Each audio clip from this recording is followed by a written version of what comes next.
Okay, sorry about that, guys. Hopefully you can hear me again this time. I was trying to fix the delay, but apparently YouTube is just going to be stupid and not let me fix it right now, so we're just going to have to deal with it. So if you put something in chat and it takes me like 20 seconds or something like that to respond to it, sorry, YouTube's being stupid. So, how is everybody this evening?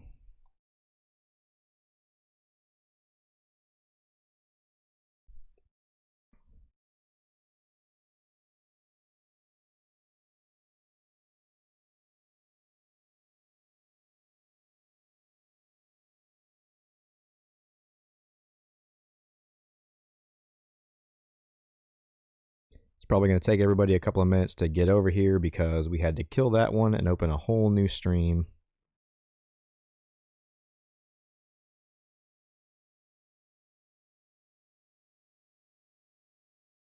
There we go. We're starting to get it figured out here.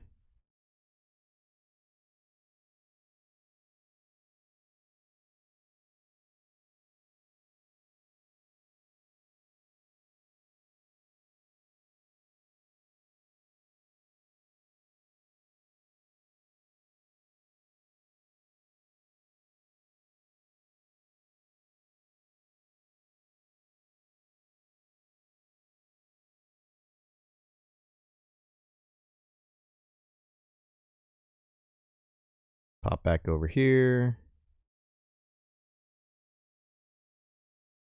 There we go.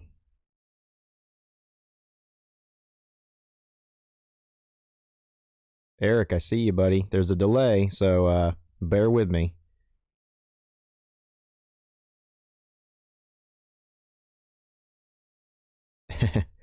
You'll get another one, Eric.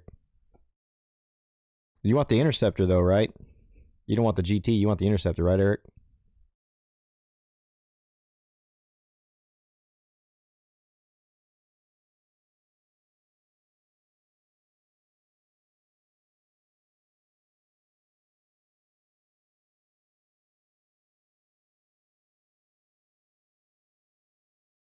I hope everybody figures out we had to switch streams because the other one was broken. There were more people in here, and then all of a sudden I had to kill the stream and start a new one, and we lost everybody. There we go. We're filtering back in now. Again, everybody, the other one was kind of half broken, and I had to fix it, so I apologize. I apologize.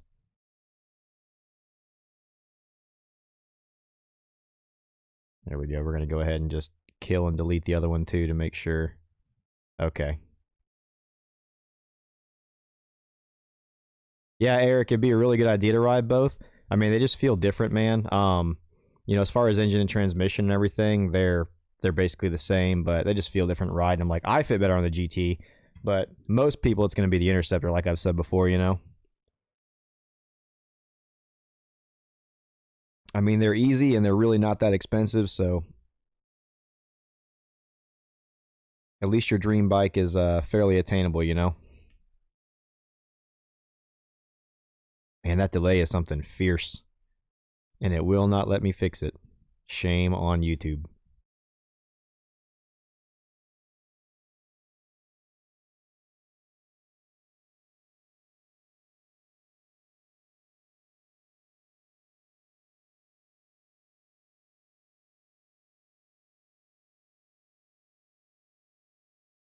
Remind me again, Eric, what's the last bike you had?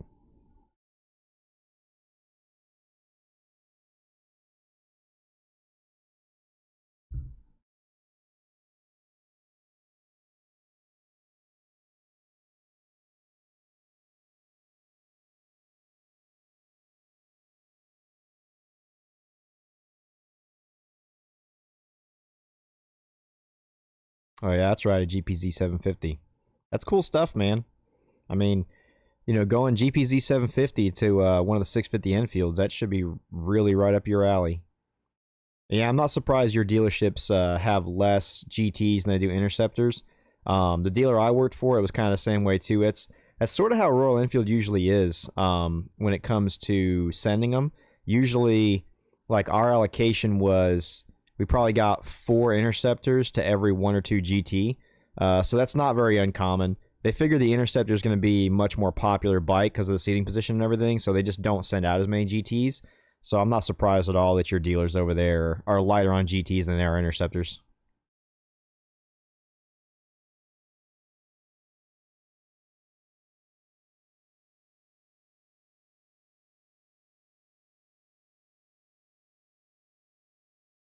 But yeah, GPZ 750, that really is a cool bike. Like I've ridden 2 of those.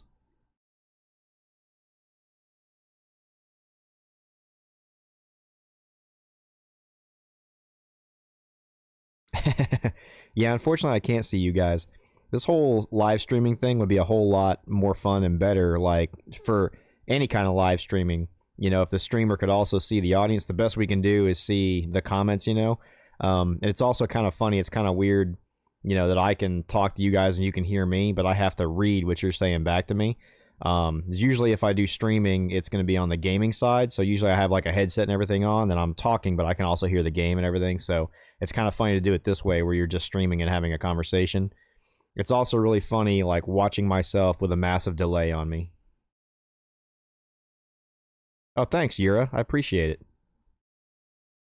I will do my best to keep the videos up. I've been trying my hardest to keep one a day coming, just so, you know, everybody's got just a few minutes in the morning if they want to watch something. So it's you know, it's tough, but I really, really enjoy doing it. So I'll keep them coming. As long as people keep watching them, I'll keep doing them. I don't care if a video gets 10,000 views, 100,000 views, or 100 views, you know? That's 100 of you guys that took the time out of your day to watch me talk for a few minutes, so I really appreciate it. And as you guys may have figured out by now, anybody that watches me regularly, if you just see me gone and not putting any videos out for like a week, you can just assume that I've been pulled off somewhere doing some nonsense for Uncle Sam, so that's just how it is.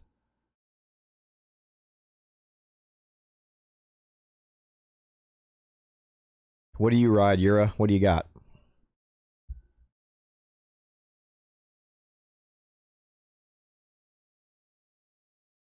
Gotta remind myself I'm waiting for a delay.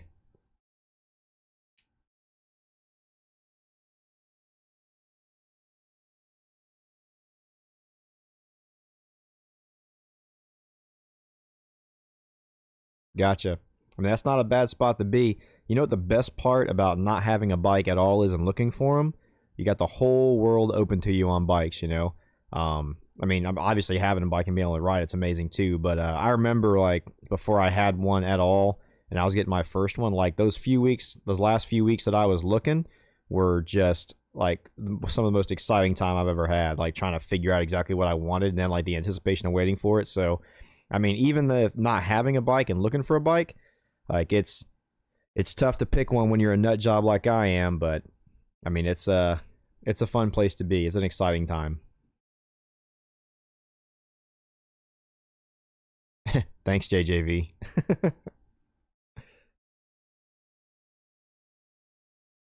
Everybody, if you're just joining us, let me know what you're riding. If you're riding anything at all, or if you're not riding, let me know what you're looking at. And you guys have got me for about the next 50 minutes or so. So if anybody's got questions, first time, not first time, sling them. That's what we're here for. Like, it doesn't even have to be bike related, you know. Bike related stuff, not bike related stuff, doesn't matter, man. I'm just here to hang out with you guys and answer questions, and appreciate every single one of you that showed up for this. I think it's really cool.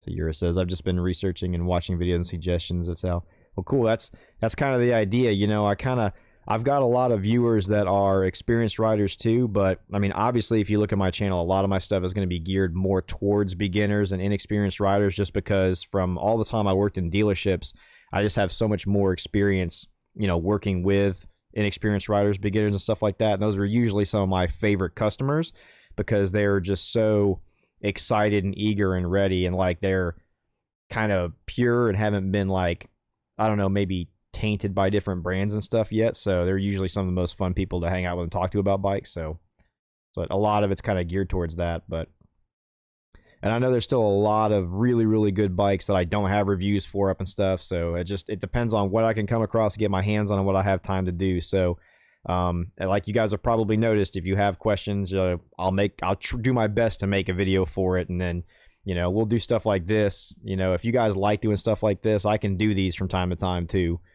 you know, so I can answer in real time or just hang out or, you know, whatever. But if I don't have a video you're on the bikes you're looking for, let me know, and we can answer questions, or I can try to find one. I've got myself hooked up with a couple of dealers now locally again, so that I can go do reviews like I did on the FTR and the W800. So if it's something that any of them actually has, then I can probably go do a review for you, and I can even do, like, you know, custom reviews. You know, you want me to review this bike? If they got it, I'll do it. No worries. It's an excuse for me to go ride a motorcycle, right? So, you know, why would I not do that?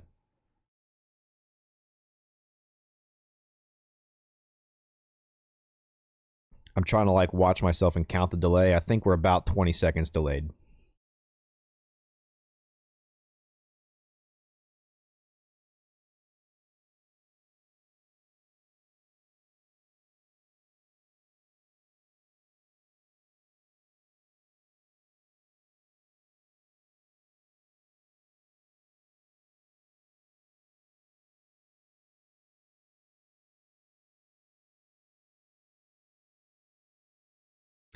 Eric, there's nothing else Japanese like those right now that I know of. I can do some research and see if anybody else is coming out with anything like that. There have been a few over the last few years, like you know, Yamaha made the Bolt C-Spec, and that was kind of their take on a cafe bike, you know, a few years back. But it didn't really hit the mark as far as the W800 or the GT goes, or a Thruxton. Because they basically just took like a standard Bolt frame and everything and put like down club style clip-on type, you know, cafe handlebars on it. They didn't move the pegs or anything, so it was a really weird, awkward riding position, and it wasn't exactly the same. So really, as far as the factory cafe thing goes, those are still probably going to be your best bets. You know, a W800, the Royal Enfield 650s, you know, GT, Interceptor, something from Triumph, you know, and the Thruxton, especially like the 900 Thruxton. You know, going for a Thruxton RS, you're going to be going for a bigger, more powerful, more expensive machine. You know, there's Moto Guzzi's got an interesting platform in the V7 type deal. So, but yeah, those are probably the three in the cafe style for moderns that I would look at still. Is going to be like the W800, the Royal Enfield, or a 900 Thruxton if you could get a good deal used on one, something like that. I'll do some looking around for you soon, Eric, like tomorrow or the next day. I'll start doing some research and see if anybody else is coming out, whether if anybody else has put one out that I don't know about yet, and if they have, then I'll look into it for you. But I think those three are going to be what you're looking at. All right, Yura, what's your opinion on starting on 300, 400 and people moving on too early? It seems split that some people say you'll get bored too quickly and others say they regret getting something bigger.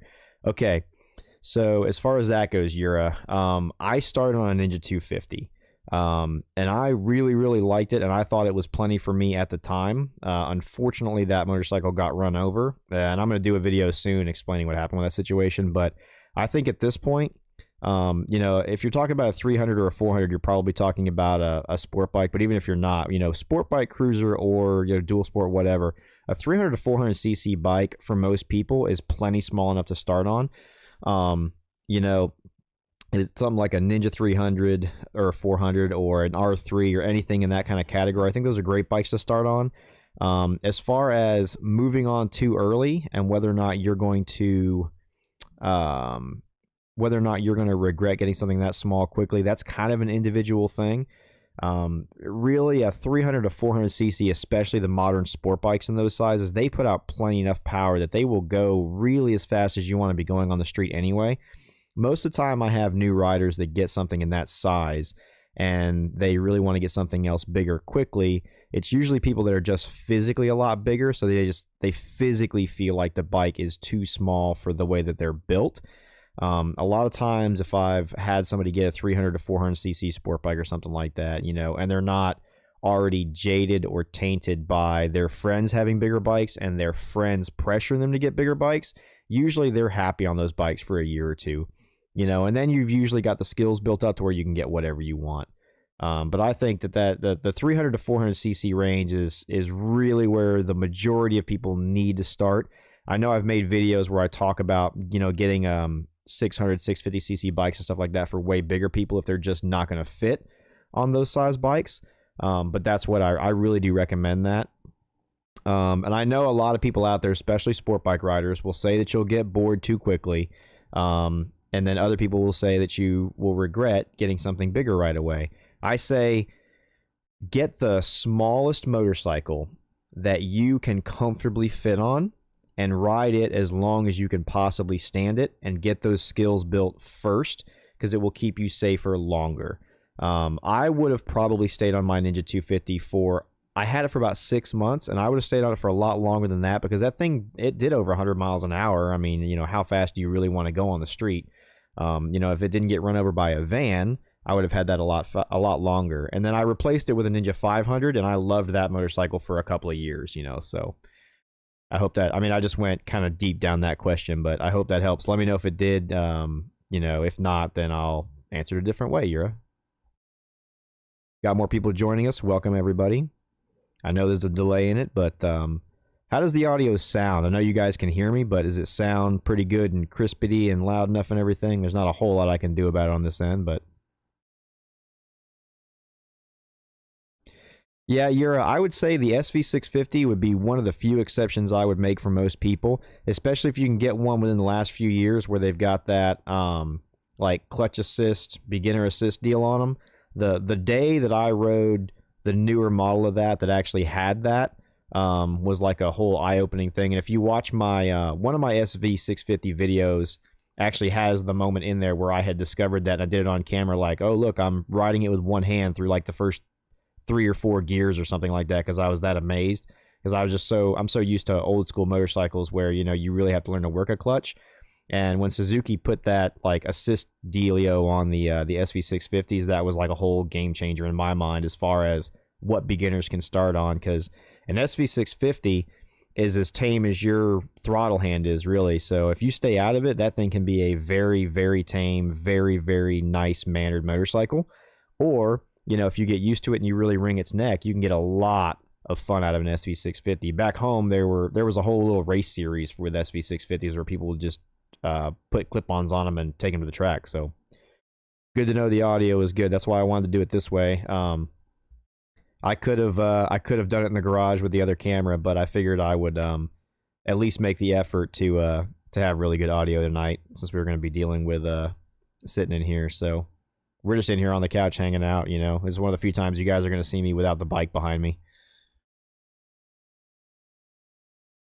I would like try to push it in here, but then it'll be like behind the couch and everything, and it's I guess I could have like taped a picture of it up behind me or something.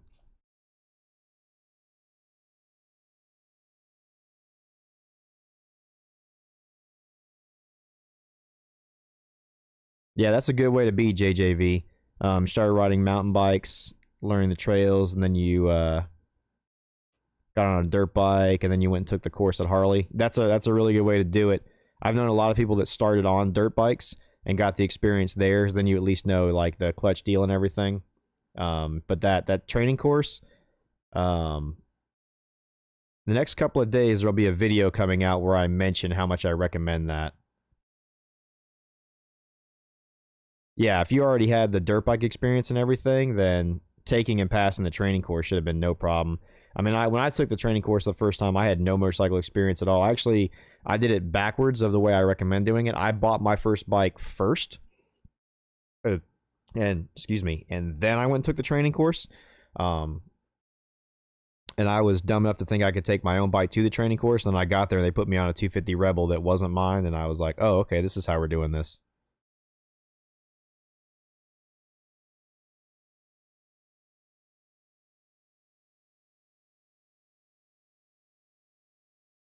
You are almost exactly the same size I am then. If you've ridden dirt bikes, you're going to have some of those core basics down. But there's definitely a big difference when you mix pavement into it. So, but at 5'8", 140 pounds, you're really, really close. I'm 5'9" and 160, so... Street Triple is a fantastic motorcycle. I am deeply in love with Triumph's 675 triple engine. Street Triples, the first time I rode a Street Triple, it was incredible. They're a little bit snappy, where I usually don't really recommend them for a first one. But you know, second or third bike, anything like that, that's an amazing choice for a naked motorcycle. I really do like Triumph's triples, and I really like the 675 and the 1050. Those are my two favorite ones. 675, 1050, my two favorite triples out there. JJV ended up riding a friend's Ninja 300. It was really fun. They are, man. There's whole race series that are just Ninja 300s and 400s at this point. So that's some of the most fun racing I've ever seen, because it really comes down to like pushing rider skill instead of relying on engines.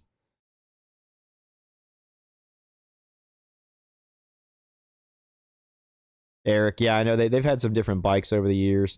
I mean, a lot of them still use little Rebels. And some other ones have gotten into using like TU250s. There's ones that use TW200s, which I guess I'm going to have to do a new TW200 video out there, because that's my last TW200 video is like the most hated video on the channel, which is funny, because I actually really like those motorcycles, but I guess everyone that watches my TW200 video like thinks that I was really hating on it. And really all I was getting at was I don't usually recommend it for my beginners, because if I put it next to like 4 other bikes in the category, like no one ever picks it, even though I really like it. I think it's a great choice, but you know, I'm not going to put somebody on a motorcycle that they hate. So that's all I was trying to say. But yeah, they use Rebel 250s, they use TU 250s, they use TW 200s. I've seen training courses before that were full of Buell Blasts, which is really interesting. Those are usually like the Harley ones. That was years ago though.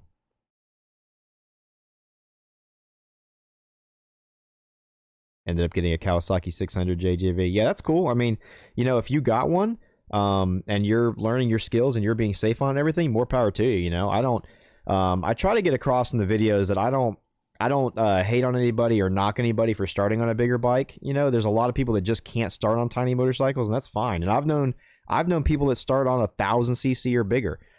It would just be extremely irresponsible of me, obviously, to recommend that for everybody. So, you know, if you start on a 600, you're doing great with it, then awesome, rock on. And yeah, I totally get it with the freeway thing, because, you know, that's actually at one point I had thought about getting a TU250 and putting like little clip-on bars and turning a TU250 into crazy little 250 cafe. But where I live, which is in the Nashville area, unfortunately, interstates and freeways are kind of a fact of life a lot of times. So, you know, it was affordable. That counts too. What do I say in all my used videos? Like, I pretty much always try to take price and affordability into account, man. It's a lot of dealers really underestimate how important like price and affordability are to motorcycle riders, and they sit there and wonder why they've got a showroom floor full of 15, 17, $20,000 motorcycles that aren't moving, but every time they get a $3,000 solid used bike and it goes right out the door, and they actually wonder about that.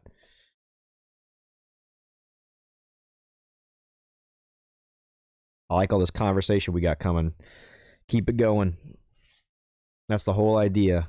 It's not supposed to be an hour of me just talking at you guys. You know, this is I just wanted to hang out with you. You know, anybody interested in showing up? It's kind of an interesting, weird thing to do. I don't ever see anybody do like live streams for just talking about motorcycles. You know, so I thought it was cool. T Rev, I'm glad you're enjoying the SR 400. Those things are really cool.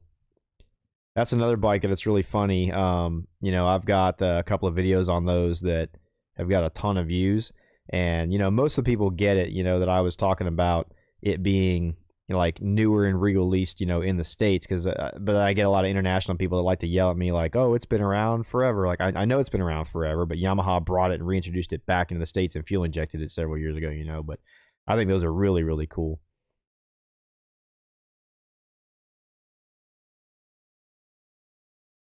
I'm not really sure why cherry water is delicious, by the way. In case you guys were wondering, yes, I'm drinking cherry bubbly, and it is delicious. What's your thoughts on the Kawasaki Vulcan? Which size Vulcan are you looking at, Yura? Kawasaki has made the Vulcan for a very long time, and they have made it in about every size and flavor imaginable. I have personally owned like 4 different Vulcans myself, but you can literally get a Vulcan anywhere from, you know, a 500 to a 2,000 cc bike. And I've very rarely found a Vulcan I didn't like. Oh, the Vulcan S. Okay. Yeah, I'm glad you saw it, JJV. I put a announcement out, you know, but it's so hit or miss with people seeing them. So the Vulcan S Eura, I like the Vulcan S concept a lot. The engine on that thing is the 650 twin from the Ninjas. So it's got a Ninja 650 parallel twin engine on it, which is a time proven great engine, great platform. Very, very hard to tear up, very peppy. The Vulcan S, in and of itself, depending on how you fit on it, which if you're anywhere close to my size, you're going to fit just fine on it. And it's got a lot of adjustable stuff. So it's not for everybody. Like, see, Eric sat on one. Eric didn't like it. But you know, as far as the Vulcan S goes, I think engine transmission wise, you're dealing with durable, peppy, awesome stuff. The transmission is buttery smooth. The motorcycle itself, for being on a cruiser platform, it handles very, very, very well. And at this point, they've been out long enough where you can usually get them very reasonable used. So it kind of ticks all the boxes that I usually like to find for when I'm recommending good used bikes for people. So if you're looking at a Vulcan S, you're basically looking at a Ninja 650, but on, you know, a little bit more comfortable cruiser type of platform. And the way they do the bars and the pegs and everything on that, you can set it up different for different size riders. So it is a really, really good platform, but you're going to have to sit on one and see what you think. Like I said, Eric sat on one and Eric didn't like it, and they're not for everybody. But I've sold a lot of Vulcan S's to a lot of people, and as long as they fit on it and were comfortable, they've been very happy with it. And that's the kind of bike that'll keep you happy for a long time. Erickson, what do I think about the Honda CB650R? CB650R is a cool bike, again, in the category that it is. It's kind of an interesting thing to me because they sort of went for like that more sports standardy kind of middle ground kind of crowd with that bike, but then they tried to make it maybe a little bit more powerful and stuff. So I'd say the CB650R, depending on where you are, is going to be a good choice if you don't like maybe Ninja 650s or SV 650s or stuff like that. I would usually recommend like a Ninja 650 or an SV 650 probably first, just because those bikes have been around for way longer, and you can usually find them more readily available, cheaper used, all that kind of stuff. And those engines, I personally know for a lot longer, have had a longer track record of reliability. I mean, the 650R is a Honda, so I'm sure it's going to be fine. And if you fit on it better or you have more access to it, so far it's been developing a good track record. So I think it's a good bike. And if you just happen to like that engine layout more as opposed to the others, because if I'm not mistaken, the CB650R is a 4-cylinder as opposed to like the other 650s that are kind of occupying that category are generally twins. So if you just like that 4-cylinder smoothness and a little bit more horsepower more, then it could be a really, really great option. The chat's going to run away from me here. Let's see what we got going on. Comfortable. I like the Harley street style bikes too. Too pricey for my taste though. Yeah, JJV, if you like the bikes that are in that kind of like a category, and the Harley street would be a bike that like physical layout and everything would be kind of in the same category as the Vulcan S. I think in that category, you would, if you rode both, you would like the Vulcan S a lot more than the Harley streets. Nothing against the Harley streets, and I'm not trying to knock on them. If people have them and like them, that's fantastic. But I've taken several of those on trade over the years, and it's been almost impossible for me to get rid of them. And there's usually a reason for that. It just means that a lot of people just end up not liking them. And even my local Harley dealers did not want them. Like, they wouldn't buy them from me when I took them on trade. So just keep that in mind. T-Rev, your friend wants to get a Honda CB500F. Man, the 500F, like, that's a really, really, really good, like, middle transition-y kind of a thing. Like, if people don't want the 250s and 300s, but they're, like, too scared and don't really want to go shooting for, 600 and above, that CB500F fits a really, really good little category that I think has kind of been almost abandoned by a lot of manufacturers. The Ninja 500 and the Suzuki GS 500 used to kind of live in that same kind of a ground. And there's not a lot of sport-oriented bikes in that size category and that value proposition anymore. So although the CB500F, I think for the size and everything, might be a little bit underpowered, for some people that's a good thing. So I think like for that size and category, that's not a bad choice. JJV, every bike you sit on. I mean, hey, You know what? Maybe that could be a blessing, JJV. I don't know, man. I have non-existent skinny little white ass, and so I've got to have quite a seat for it to be comfortable to me. Ericsson, I really like the look of it. CB50R, I don't want 1000cc yet. And you also like the GT. Yeah, so like Ericsson, the CB650R versus like the GT, like my GT, I'll tell you as a GT owner, like that CB650R is going to put out more horsepower, and I'm thinking it's also probably lighter, so that's probably going to be a faster, peppier bike.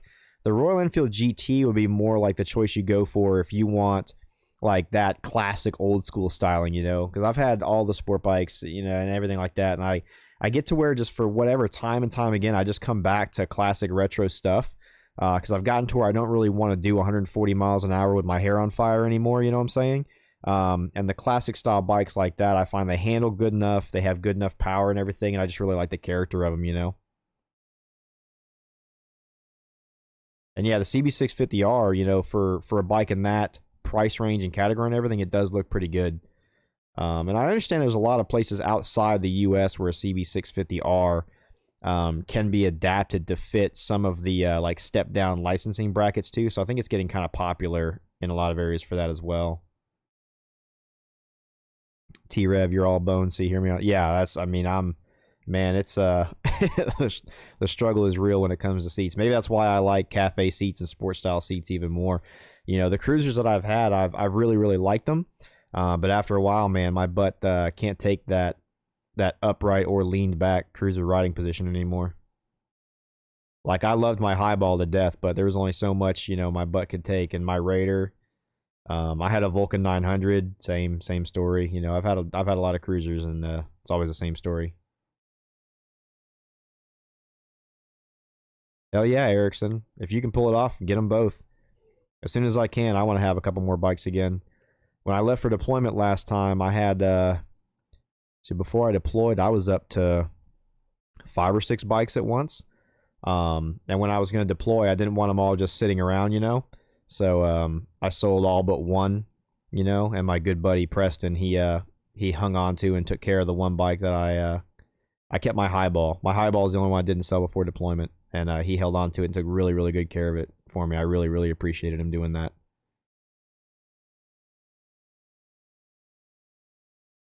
That's why you're so happy with the SR seat. Yeah, old school, man. Old school SR seat. I was in Eastern Europe, T-Rev. I went and spent a year in Poland. I didn't go anywhere ultra exciting this time. Nowhere in the Middle East or anything. Our mission was sitting in a defensive posture in Poland for a year. Which I guess none of you would know, because I didn't talk about that on the channel at all.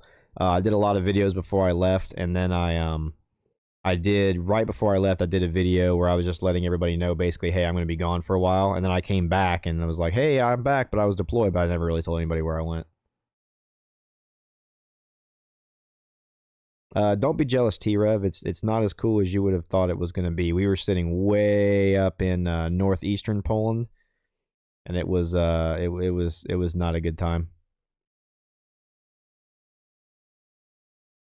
Yeah, T-Rev. Yeah, it is. It's really good for single guys, and it's really good for people that like to drink a lot. If you like vodka, you would love Poland. Krakow was cool. I did get to take a 4-day pass and go to Krakow and visit Auschwitz too, and that was really, really cool stuff. It changes a person. Eric, my first bike's in 1980 GS450. Had a gear indicator. Well, I know how to count. My GPZ didn't have a gear indicator. I do like gear indicators. What do you think about aftermarket gear indicators? Eric, I have never installed an aftermarket gear indicator on a bike before. I've had bikes with them. I've had bikes without them. I usually don't find that it bothers me at all not having one. I usually, to be honest with you, I usually don't even care or pay attention to what gear I'm in, really. As long as I'm in the right RPM range for the speed that I'm going and everything, I just kind of feel it out. But I personally have never installed one. I don't have any experience with it, so I really hate to give my opinions on things that I don't really have a lot of personal experience with, because I like my opinions to come from just like honest experience firsthand. So I don't have experience with them on, unfortunately, so I can't really give much of an opinion on the aftermarket gear indicators, Eric.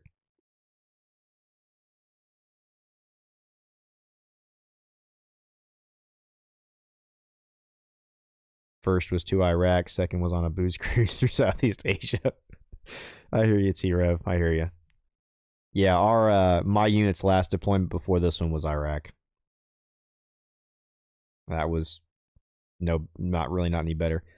I'll say though, you would have thought that the food would have been really really good in Poland, and when I went to Krakow or when I went to anywhere civilianish, it was. But man, the food that the Polish army feeds its soldiers, not good stuff.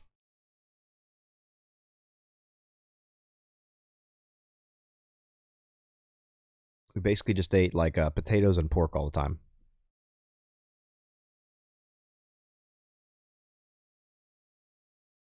Yeah, you're not wrong, T Rev. Any deployment where drinking is a thing, especially if you've ever been to the Middle East, where it's not going to happen. Any deployment where you get to drink is yeah, it's a little different. I mean, it's still rough being away from the family for a year and everything. So I mean, that's the downside to it. Plus, I lost a whole year of doing stuff on the YouTube channel. I was hitting it really hard before deployment, and I was really, really getting into it, really enjoying it, and seeing pretty good growth and everything, and having a good time. So, be having to take a year away from doing that sucked too. But hey, what can you do?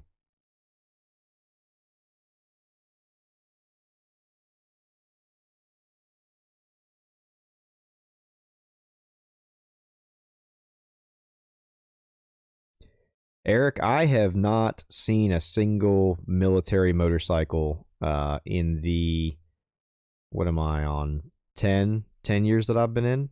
I've never even seen a military motorcycle. Hey, by the way, thank all of you for being here to hang out with me tonight. I don't know if I mentioned that earlier.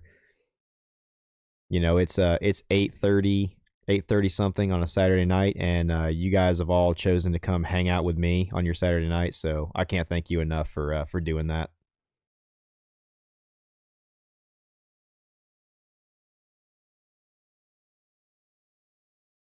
Yeah, T Rev. I've had a family, basically almost the entire time I've been in. So it makes a whole different little thing. All my buddies that went to Poland with me that were single, they had a much better time with it.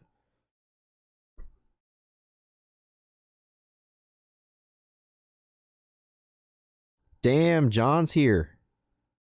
No worries, man. You can be as slow at typing as you want to. You still got plenty of time. You guys have got me for almost another 30 minutes or so. John made it. Good to see you, buddy.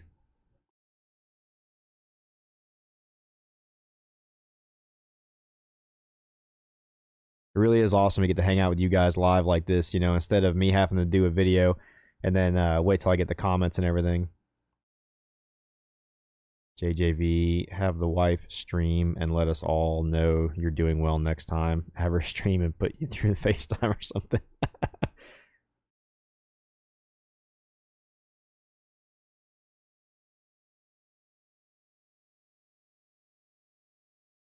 Yeah, it's all good, John.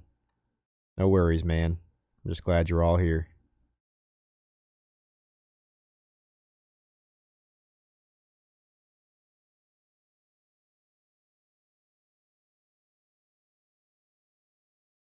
Yeah, you guys can talk to each other too. See, it's a community, man. That's what I'm going for here. Why I really do try to answer as many of the comments as I can. So for any of you guys watching right now, if you've ever left me a comment or asked me a question and I didn't respond, I apologize for that. It means I either had so many I just couldn't get to them all, or it was like the year I was gone where I just couldn't do it.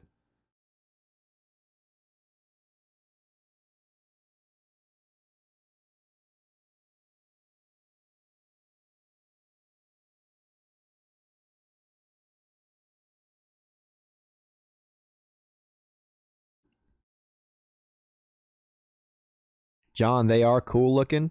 I don't have any personal experience riding them. I would like to, but I have never got to put my butt on one and ride. So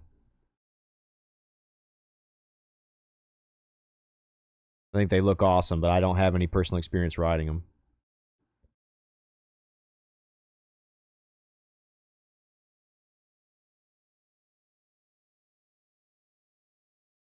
Yeah, Eric, basically all of them worry about it, but they all know that I dearly love it and I'm not going to give it up. So they all try to be as understanding and supportive as they can be about me riding. My mother, when I got my first one, my mother, since she's been an ER nurse forever, you know, she was pretty upset about it. My grandmother was not very happy either. Um, my daughter doesn't know any better.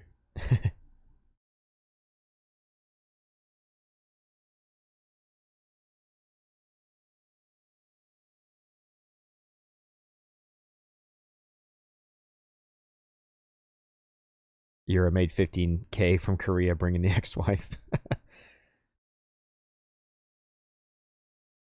Bongo Fury. If you're buying a leftover new bike, should you expect to pay dealership fees like destination and setup? I wouldn't, Bongo. Okay, so here we go. Let me stick my foot in my mouth real quick and piss off any dealers that are watching or that watch this afterwards, because I'm gonna have this on the channel afterwards. By the way, I'm not gonna kill it. John, absolutely. Lou Reed and the Ramones, both fantastic. But Bongo, I'm not a fan of the destination and setup fees to begin with, even on brand spanking new bikes. I know a lot of dealers do that. The dealer I used to work for tried to do that, but I will tell you right now from firsthand personal experience, anytime I had a customer in there that the first thing they said is, look, man, freight and setup or destination and setup, that's all BS. I'm not paying it. The first thing I did was just drop that. I mean, you know, I don't agree with it. I worked for somebody else. They believed in it. So, you know, it was my job to try to pitch it. But as soon as a customer said, hey, man, I'm not paying destination and setup. Okay, cool. There you go. Destination and setup gone. So really good dealers should drop that. If you're dealing with a dealer that on a leftover bike, like you're talking a year or two leftover model, is still trying to get destination and setup, don't pay destination and setup on a leftover. You should never pay destination or setup on a used bike at all. That's just complete BS.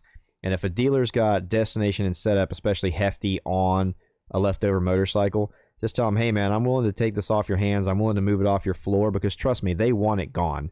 If it's a leftover motorcycle, it's been sitting around forever. They've either got a bunch of money tied up in it or they're paying floor plan juice on it. They want it gone.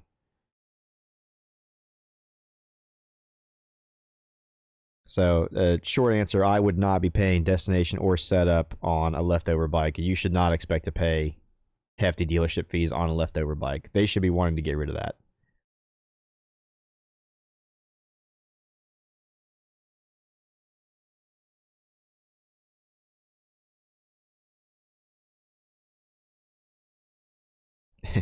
Got a music discussion going on. Yeah, no worries, Bongo. Always happy to help. Especially questions like that, you know, because that pertains to the 13 years that I sold motorcycles. So if I know anything about anything, it's going to be about what you should and shouldn't expect in a motorcycle dealership.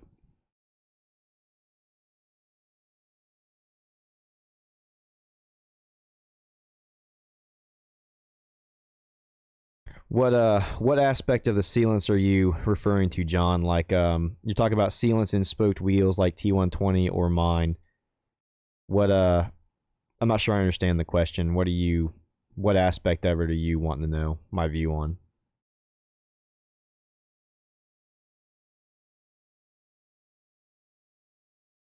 Like I'm not running any additional sealants or anything. I've got spoked wheels and then I'm running a tire and a tube.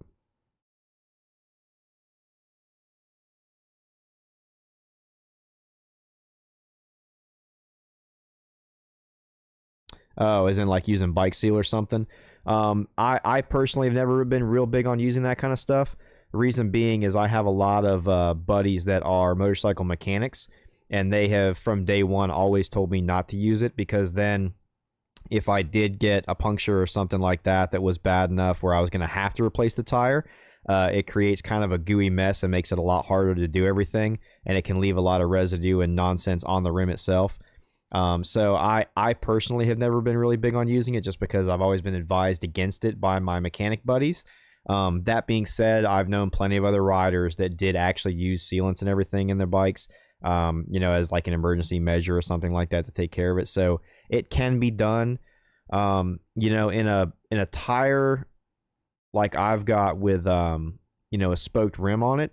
If I were going to take a trip or something, I probably would actually just carry a spare tube, if that makes any sense. I've known a lot of people that do like big trips on, adventure bikes that have got spoked wheels or something like that might have tube tires.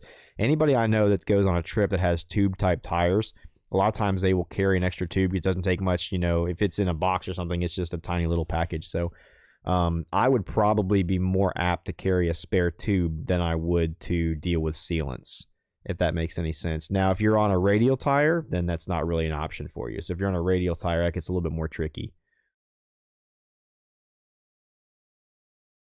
Yeah, no worries, John.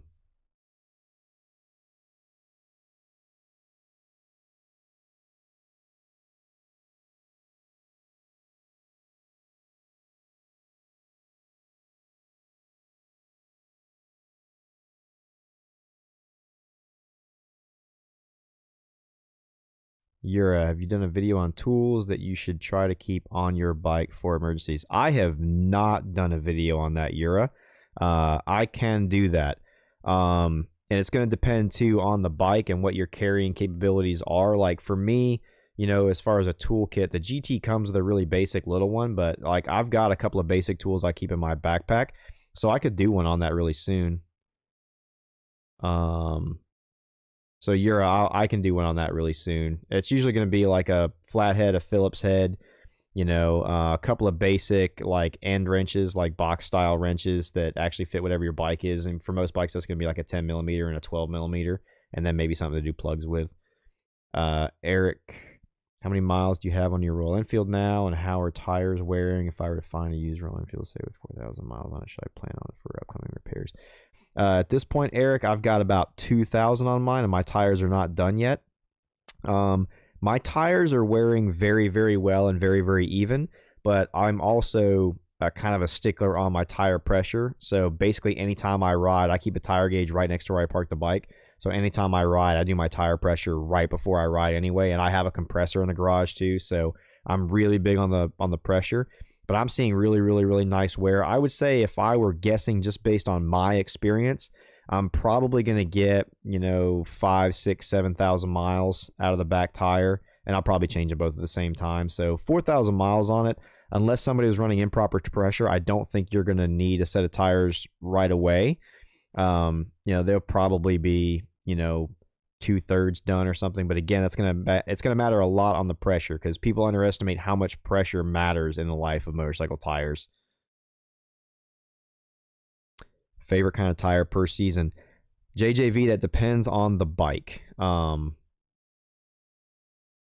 I was running sport bikes, sport touring bikes, and like my naked stuff, I was a pretty big fan of the Angel GTs, like basically year round. And where I live, we don't get much snow or ice or anything like that. And when I lived back home in Florida, we definitely didn't get anything like that. But for most of the motorcycles I've had, I really, really like Pirelli Angel GTs. If it's going to be any kind of a sport type of tire whatsoever, if it's going to be more of a cruiser style tire or something like that, I'm not nearly as picky. I just run a really, really good middle ground of a tire, and that can be from almost anybody. I like Pirelli stuff a lot, actually, but sometimes it's expensive. John, why did you buy a Royal Enfield? Was it looks and affordability, or what? Combination of a lot of things, John. So the dealer I worked for was carrying them, and the 650 series came out, and I got a chance to ride several of the demos, and I was massively impressed with how the bike felt, how it rode, transmission, just the entire package for the money that you spent on it. I've been a fan of bikes like the Bonnevilles, the Triumph Thruxtons, all of the retro style bikes for a really, really long time. I've had several 70s motorcycles myself that I really, really loved. So the concept of having, like a more modern technology, easier to deal with bike that had that retro feel and gave me that kind of experience was just massively appealing to me. And for what Royal Enfield was making and the quality and enjoyment of ride that I got for the money was basically just irresistible to me. I couldn't not do it. And I'm super glad that I did. No problem, Yura. I'll put it on the list. Matter of fact, hang on a second.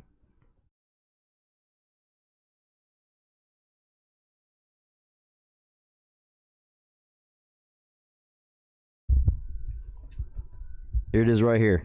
It's the magic list. It's going on the list, Yura.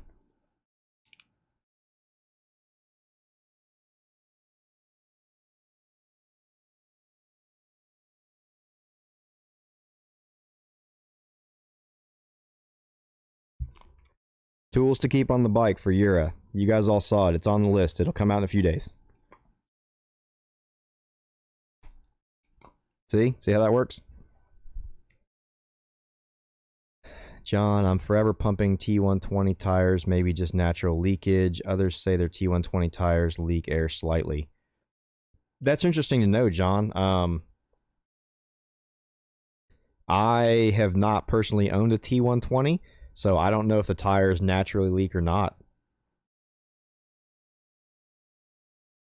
You're 16, you had a T350 Suzuki. Nice.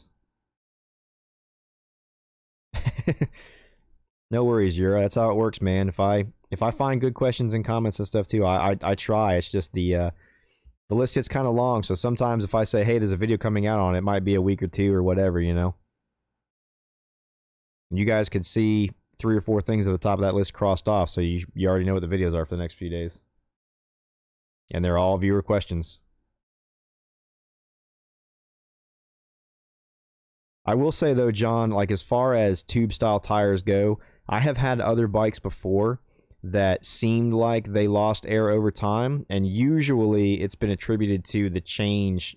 We have some pretty drastic changes in temperature here a certain time of year, so I find that like during the winter when it's actually cool or cold all the time, I haven't really experienced as much air loss. And during the summer when it's hot all the time, I don't experience it. But it seems like the fall and spring, the seasons where we have pretty large variance in temperature, that's where I see the most air loss, especially in tube style tires. So that may have something to do with it as well.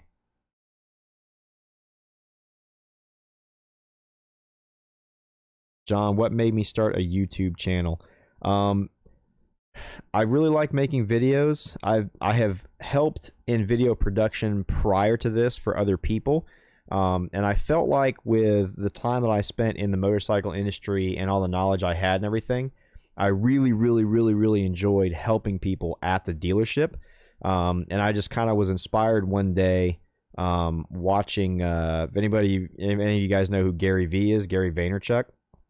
I was watching a video of his one day that was recommended on my YouTube channel, and he was basically just going into like living your passion and starting, you know, social media stuff based on that passion, like whether it be Facebook or YouTube or anything else like that, and just basically like documenting your process through the world with whatever your passion is. So I was like, hey, you know what, I like doing video stuff and I have a passion for motorcycles, and I feel like from the time I've spent at dealerships and everything like that, I've amassed quite a bit of knowledge that I could use to help some other people with that. And I just thought video form would speak to me the best as far as doing that. So I started a YouTube channel to basically be like my creative outlet for helping to share my knowledge with whoever cares.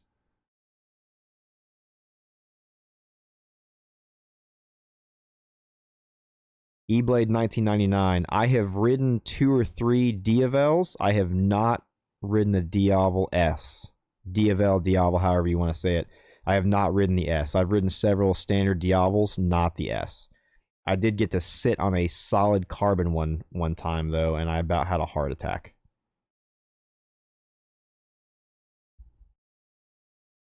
John, I'd love to see Harley survive, man. As much as people might not think it from some of my Harley videos, I would love to see them do things right and turn it all around. I have several really good friends that work in the industry that are dependent on Harley surviving to do well, and I'd like to see them do well as well. I just think they need to turn around and do it the right way, man. They're not going to survive by continuing to screw their customer base. I like scooters, John, especially bigger scooters like Bergman 400s and stuff. And Yamaha made a scooter for a little while called the T-Max. It was a 500 twin that was amazing.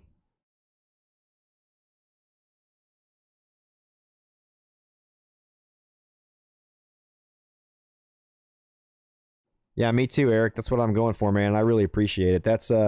I catch a lot of flack in my comment section sometimes on some of the videos for the fact that my videos are so just basic talking to. And I get people that come on and say, "Hey, man, we want to see more bikes, less you." And I'm like, that's not my thing, man. I'll show pictures of it. If I'm doing a review, I'll do walkarounds on it and everything. But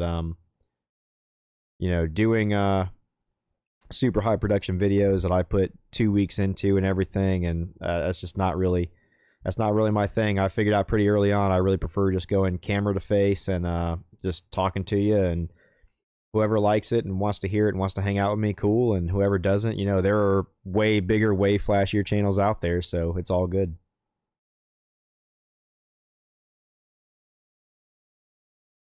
X-Max, nice. Nice, can't go wrong.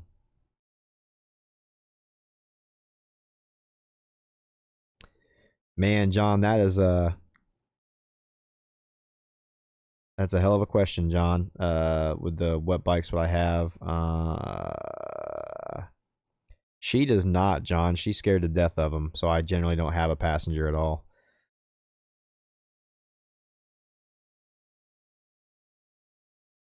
Yeah, I don't know if they don't understand there's a crew behind, or if they just don't understand why I would bother, coming and talking and making the videos if I don't have all that access. But to each their own. The people that are gonna like me are just gonna like me for what I'm doing, and the people that want the crazy production values, those videos are there too. And I think there's a place for both of them. Like I watch the videos from a lot of guys with crazy production values. I appreciate it. And if I do this long enough and get to a certain point, I might be able to put some more production into stuff. But I think I'll probably always prefer just doing the just talk to you videos, because I just want to hang out with you and talk.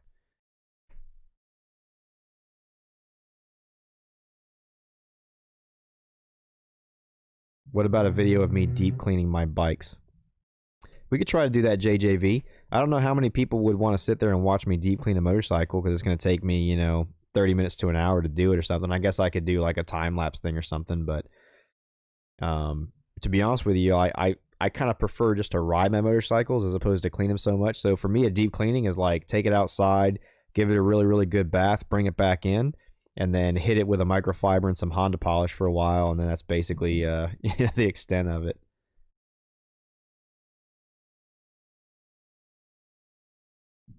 I don't know if the future, I mean, I'm sure the future of all vehicles eventually is something like electric. Um, I don't see motorcycling going predominantly that way for quite a while. There's some really cool electric bikes out there, and they've come a long way since the first time I rode an electric motorcycle. Trust me, Zero and people like that are finally putting out bikes that are somewhat affordable and get reasonable like range now. But I still think it's going to be a while before most people are willing to accept and switch over to electric bikes, because whereas they are cool, if you're like me, you really, really like the feel of an engine and transmission and everything, and it's just it's a different ball game, man. John, I really appreciate it. Me too, man. I'm trying to put in the work.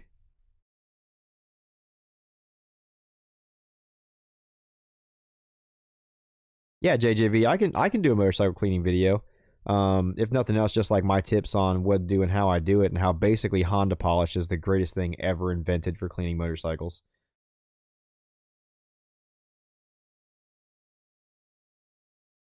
John, have I been west to east ever on a bike? Do you mean like West Coast US to East Coast US, or what are you referring to when you say west to east ever on a bike?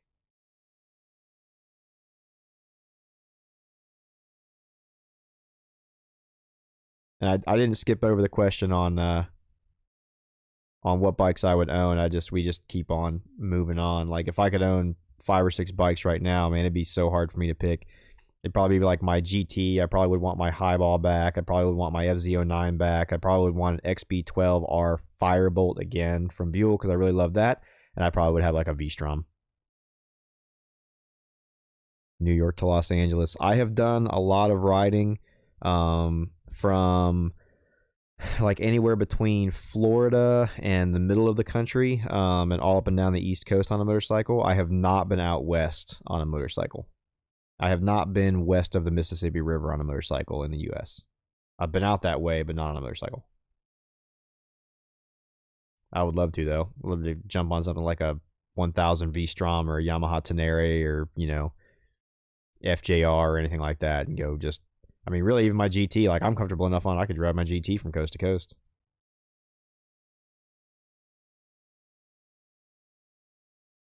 V-Stroms are amazing value for the money, John. In both sizes, really, but V-Stroms are, I mean, for adventure bikes, especially V-Stroms are one of the best values out there. Spoiler alert, I'm probably going to do a video soon on good budget adventure bikes.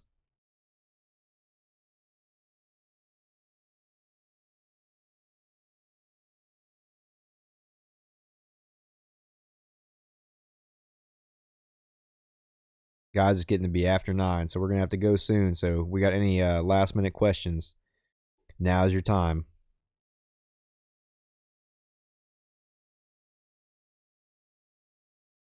I got to go. I got to get some more editing done and everything so a video can come out tomorrow.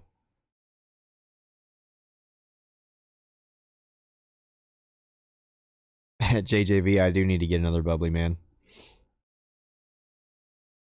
And no problem, Eric. I really appreciate you guys coming and hanging out with me. If you think about it, I'm just one person involved in this, and we've got, 10 plus viewers right now, too. So there's more of you than there is of me. So I appreciate everybody's time coming to hang out.